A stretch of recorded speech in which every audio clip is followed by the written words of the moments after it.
Denver vs. Los Angeles, final score. Nuggets take 2-0 lead, win 101-99, pounding the rock. The Lakers dominated early and took a 20-point lead early in the third quarter, but went cold late in the third quarter and the Nuggets fought back in the game and took their first lead in the second half as time expired as Jamal May's mid-range jumper hit the net. LeBron James and Anthony Davis had terrific games for the Lakers, and they got plenty of help from D'Angelo Russell, who scored 23 and made 7 3-point shots.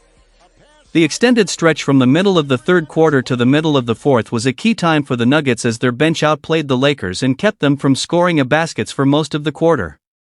The Lakers almost held on, but Jokic fueled the comeback as they chipped into the lead, and Jamal Murray, who had been held in check for most of the game, came alive late as he victimized the tired LA defense to take over the game and hit the final shot as time ran out.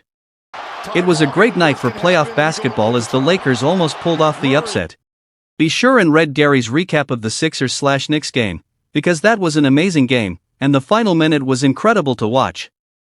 If you told me before the game that Jokic would have a double-double in the first quarter and the Lakers would be in the lead, I'd tell you that April 20th was a few days ago, and that you should lay off the gummies. In Game 1, LeBron and AD played well enough to make their team competitive, but they needed someone else to show up to have a shot at winning the game. D'Angelo Russell showed up in the first half and hit his shots.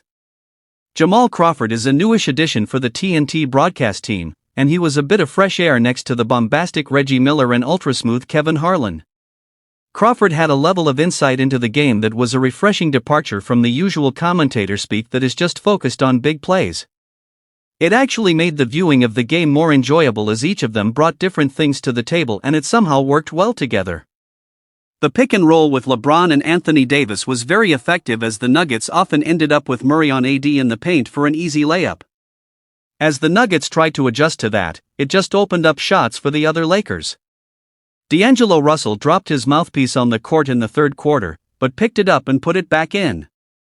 5-second rule? Maybe you shouldn't just dangle the mouthpiece all of the time, because that's gross.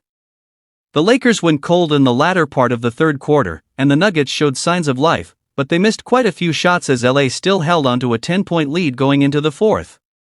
As the fourth quarter started, all of the pretty basketball played earlier got thrown out the window. This wasn't a game about strategy anymore, it was a battle of wills and who could still perform in the thin air after a whole game of going toe-to-toe. The Lakers' offense went stagnant, and LeBron just decided to take control and hit clutch shots. Jamal Murray, who had been held in check all game, took his shots in the final quarter as the Nuggets chipped into the lead. Jokic took over for the Nuggets as he cut the lead to a single point with 2 minutes left. The Nuggets' comeback was completed with a Michael Porter Jr. triple with just over a minute left, but D'Angelo Russell put LA back in the lead right after that with a layup.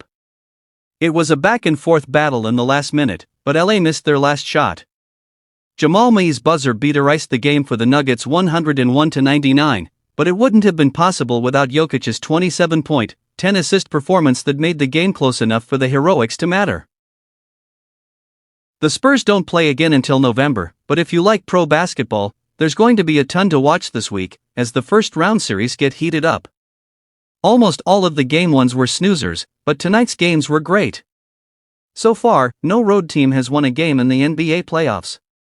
With 11 games played so far, that's pretty amazing. I expect that streak to be broken tomorrow.